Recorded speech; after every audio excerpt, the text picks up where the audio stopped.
Alors voilà, je vais vous présenter les outils concrets qui vont vous permettre vraiment, après la séance, de pouvoir vous sevrer du tabac avec confort, efficacité, vraiment des choses concrètes que vous allez pouvoir pratiquer tous les jours et d'aller de plus en plus vers la libération.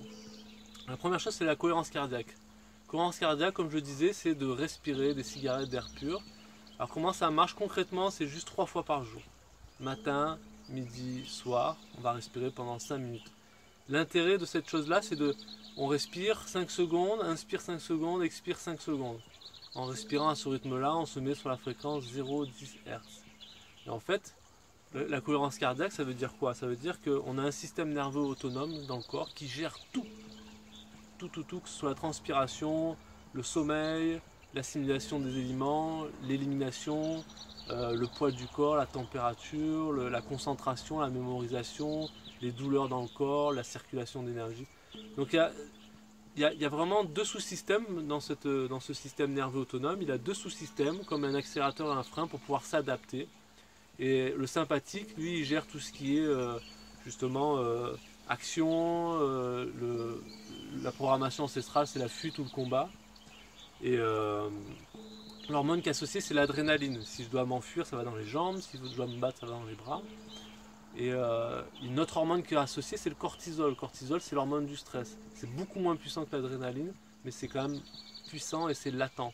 Et c'est l'hormone c'est le stress, c'est la maladie de notre civilisation, c'est-à-dire qu'on est stressé par les factures, par le voisin, par les enfants, par l'alimentation, qui est un gros facteur de stress.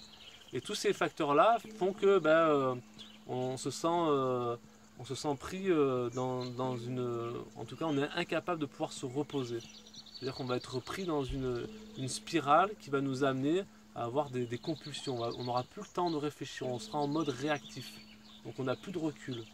Donc voilà, le fait de respirer à cette fréquence-là, ça va permettre de balancer et de pouvoir finalement retrouver la fonction du parasympathique. Le parasympathique, c'est le repos, c'est la régénération du corps, c'est la tranquillité d'esprit, c'est le pouvoir que toutes les fonctions finalement puissent retrouver leur potentiel de régénération. Et quand on respire à ce rythme-là, le cortisol baisse, la DHEA, c'est l'hormone de rajeunissement, elle réaugmente, et on se retrouve finalement à un système qui est déverrouillé, qui peut enfin fonctionner.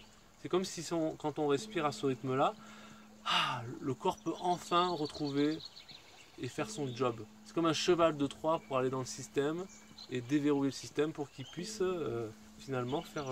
Et c'est le plus grand ami, c'est lui qui gère tout. Donc en respirant à cette fréquence-là, on permet au corps de retrouver des fonctions vraiment profondes et équilibrantes. Donc ça, c'est vraiment 3 fois par jour. Une cigarette, c'est à peu près 5 minutes. Donc là, le fait de respirer 3 fois par jour, 3 cigarettes d'air pur, va vous permettre finalement au bout de 2 semaines, c'est vraiment là où on sent l'impact beaucoup plus profondément, de changer la chimie du sang. Donc d'où l'intérêt de pouvoir pratiquer un petit peu avant, c'est tout à votre avantage. Si vous voyez ces vidéos, vous vous apprêtez à prendre une consultation pour arrêter le tabac, ça va être de pratiquer un petit peu avant pour pouvoir finalement bénéficier pleinement, encore avec beaucoup plus de confort, de la cohérence cardiaque et du coup de traverser votre sevrage. Donc concrètement, en fait, je vais inspirer ou expirer chaque gong. Donc là, un gong là, j'inspire.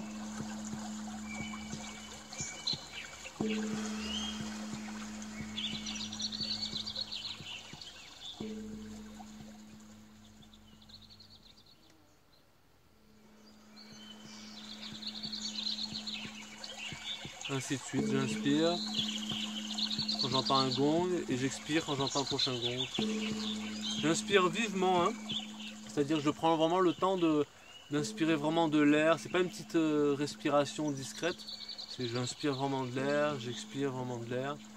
Et vous allez vous rendre compte que finalement vous allez retrouver peut-être au départ un petit peu étourdi ou shooté. C'est le fait que le cerveau n'a plus l'habitude d'être oxygéné. Quand on fume, on est sous-oxygéné, même quasiment asphyxié. Donc les premières fois, ça peut donner un peu l'étourdissement, où on a envie de bâiller, on a envie de s'endormir. Et voilà, c'est juste, peut-être alors au début, l'adaptation, ça va être de respirer au lieu de 5 minutes, que 3 minutes, 3 fois par jour. Si c'est trop, 2 minutes. Puis petit à petit, quand on se retrouve que c'est agréable, ben on augmente jusqu'à 5 minutes. Ça ne sert à rien de faire de plus de 5 minutes.